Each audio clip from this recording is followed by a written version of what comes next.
आचार्य भगवान पद्मनंदी स्वामी ने गाथा नंबर 35 में हमें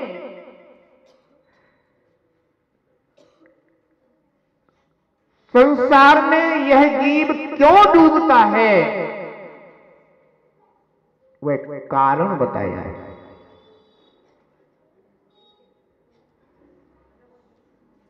यदि हमें कारण का बोध हो जाए और हम उस कारण को छोड़ सकें तो अवश्य ही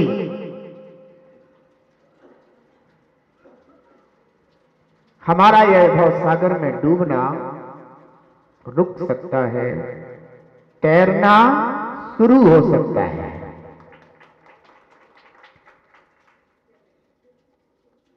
तीन चीजें हैं, पहला डूबना, दूसरा तैरना और तीसरा पहुंचना। समझ गए ना? जो जीव बहिरात्मा है, जो जीव जिनेंद्र देव के द्वारा बताए हुए कर्तव्यों से दूर है, वह जीव भव सागर में डूबता है। जो अंतरात्मा है, जिनेंद्र देव के द्वारा बताए हुए कर्तव्यों का पालन करता है, वह संसार सागर में तैरता है। और जो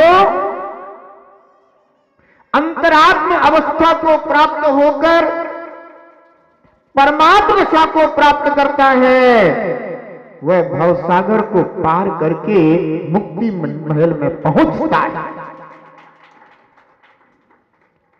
अब विचार करना, आपको क्या करना है?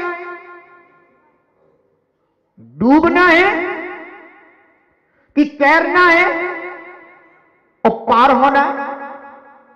बोलो क्या करना है भाई? डूबना तो नहीं है, बोलो जोर से बोलो जरा। डूबना नहीं है, तैरना है। तो आइए अब हम आपको बताते हैं कि जीव संसार में डूबता क्यों है, और अगर तैरना है तो उसकी विधि बताते हैं। पहले गाथा देख लें, जीव डूबता क्यों है। दृश्यन्नावृतमोग्लेयो दानहीनो गृहाश्रमः तदारूढ़ो भवाम्भोधौ मज्जते विन संशयः। आचार्य भगवान पद्मनंदी स्वामी उपासक संस्कार ग्रंथ की 35 नंबर की गाथा में हमें बता रहे हैं कि जो गृहस्थ आश्रम दान से रहित है, कैसा? बोलो बहुत अच्छा। जो गृहस्थ आश्रम दान से रहित है, वह पत्थर की नाव के समान है। कैसा है? पत्थर की नाव के समान है। पत्थर की नौका हमेशा डूबती है, तथा उस गृहस्थ आश्रम रूपी पत्थर की नाव में बैठने वाला मनुष्य नियम से संसार रूपी समुद्र में डूबता है।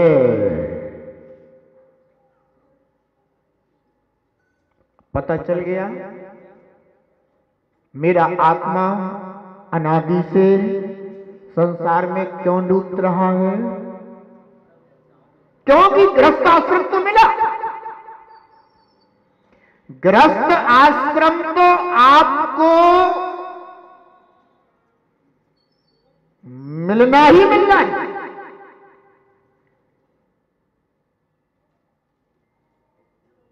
पर सदगृहस्थ बनना पड़ता है।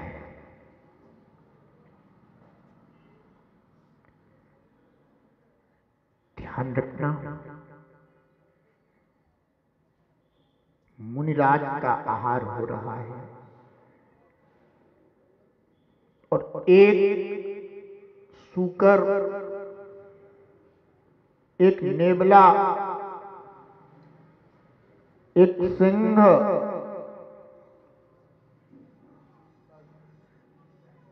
सर्प मुनिराज के दान की अनुमोदना कर रहे हैं।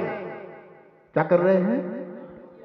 अनुमोदना कर रहे हैं, क्योंकि वो दे नहीं सकते, पर्याय ऐसी मिली है, पर्याय का बंधन है।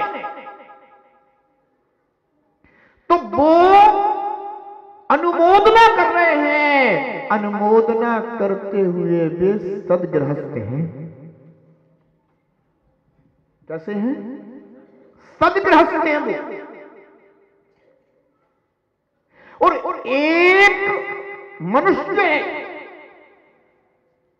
जो दान देने की सर्व योग्यताओं को प्राप्त है, उत्तम कुल में पैदा हुआ, उत्तम धर्म को समझता है, पर दान नहीं देता है, तो वो सदग्रस्त ना होकर के मातग्रस्त है, पत्थर की नौका में बैठा हुआ है। क्योंकि आचार्य भगवान कहते हैं जो ग्रस्त आश्रम दान से रहित है वह पत्थर की नाव के समान है। ग्रस्त जीवन तो जी लिया जाएगा, आयु क्रम पूरा हो जाएगा, पर मृत्यु के बाद वह संसार में ही, यानी खोटी पर्यायों में ही, दुर्गति में ही गिरेगा। इसे कहते हैं डूबना। खोटी पर्याय में चला जाना डूबना है, सुगति को प्राप्त हो जाना तैरना है, उबरना है, निकलना है। तो जो ग्रस्त आश्रम दान से रहित है वह पत्थर की नाव के समान है, जो उसमें बैठता है। यानी ऐसे ग्रस्त आश्रम रूपी, कौन से ग्रस्त आश्रम रूपी? जिस ग्रस्त आश्रम में कभी दान नहीं दिया जाता, ऐसे ग्रस्त आश्रम रूपी नौका में जो बैठता है वह नियम से संसार रूपी समुद्र में डूबता है। बंधु, यह ग्रस्त आश्रम आपको मिला है। इस ग्रस्त आश्रम को पत्थर की नौका नहीं, काष्ठ की नौका बना लेना। कैसे बनेगी काष्ठ की नौका? जिस समय आप अपनी शक्ति के अनुसार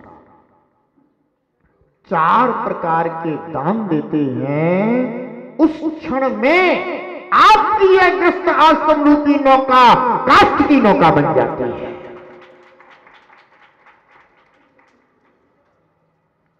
समझ गए ना?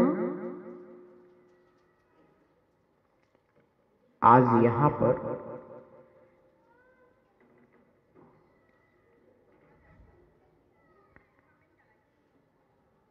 निर्विघ्न धर्म प्रभावना पूर्वक भव्य जीवों को आह्लाद प्रदान करने वाला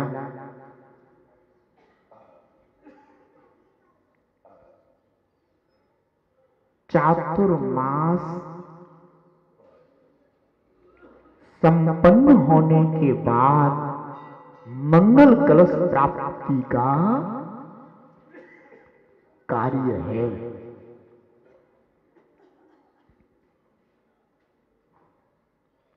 जिन भव्य श्रावकों ने अपने दान के माध्यम से चातुर्मास यज्ञ में अपना अर्घ समर्पित किया था, उन्हें आशीष पूर्वक यह मंगल कलश यहां पर प्रदान किया जा रहा है। बंधुओं, ध्यान रखना, एक क्षण की अनुमोदना भी जीव को दुर्गति से सुगति की ओर ले जाती है। फिर जहां चातुर्मास के माध्यम से इतने समय तक आपने जिस धर्म की अनुमोदना की है, और केवल अनुमोदना ही नहीं करी, किसी ने कृत रूप से, कार्यक रूप से, और किसी ने अनुमोदना रूप से फल प्राप्त कर्म किया है, बंधुओं, निश्चित रूप से आपने अपने उन्नति के मार्ग को प्रशस्त किया है।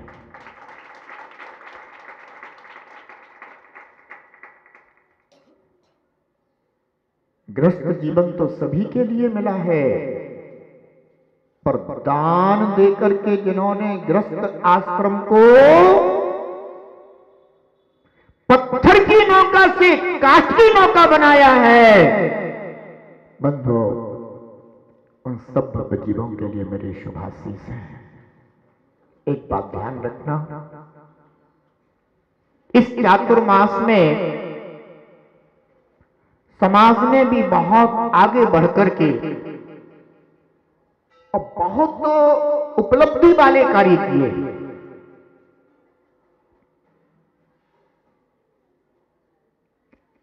उन उपलब्धियों में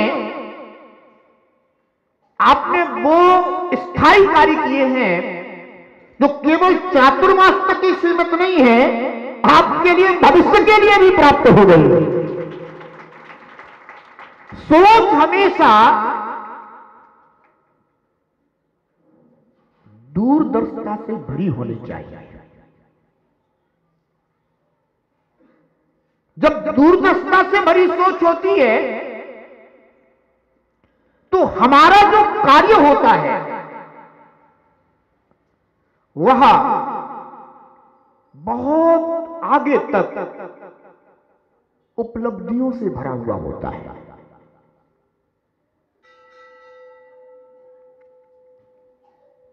कहते हैं ना, जैसे किसान होता है वो दूरदर्शी होता है, और उसके दूरदर्शिता की चर्चा कवि ने वैराग्य भावना में की। बीज राख फल भोग में जो किसान जगमाई। किसान क्या करता है? फसल आती है,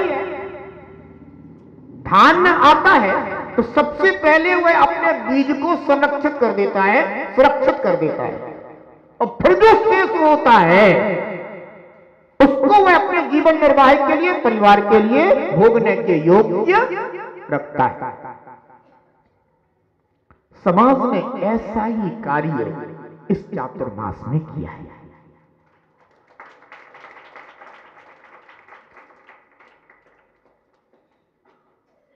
जब से मैं छिंदवाड़ा आया, चातुर्मास के लिए प्रवेश किया,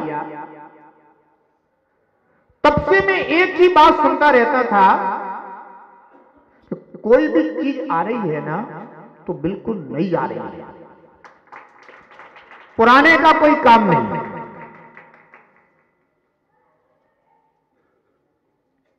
मैंने बहुत से चातुर्मास करे, पर यह मेरा पहला चातुर्मास होगा जिसमें हर चीज नई है,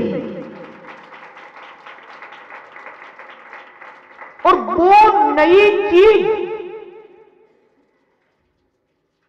केवल 4 माह के लिए नहीं है, वह नई चीज आपके लिए उपलब्धि के रूप में, प्राप्ति के रूप में। ये तो बीज हो गया जो आपने इकट्ठा कर लिया। अब आगे तो आपको केवल फल ही फल भोगना है। बीज राख और फल भोग। इसे कहते हैं दूरदर्शी सोच। बंधुओं, करने वाले करते हैं, पर सहयोग करने वाले जब सहयोग करते हैं तो करने वाले दिल खोल के आगे कार्य किया करते हैं।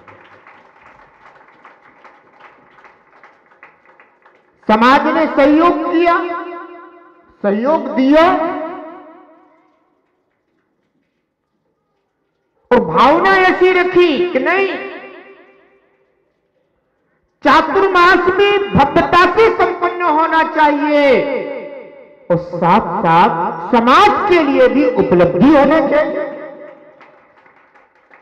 अब आप देखिएगा, इस चातुर्मास में जिन्होंने भी, जिन गृहस्थों ने, श्रावकों ने दान दिया है, वे गृहस्थ में, श्रावक में, उपासक अपने दान को अपनी आंखों से देख सकते हैं। किस रूप में? आप देख रहे हैं, ये आपका ही लगा हुआ दान है।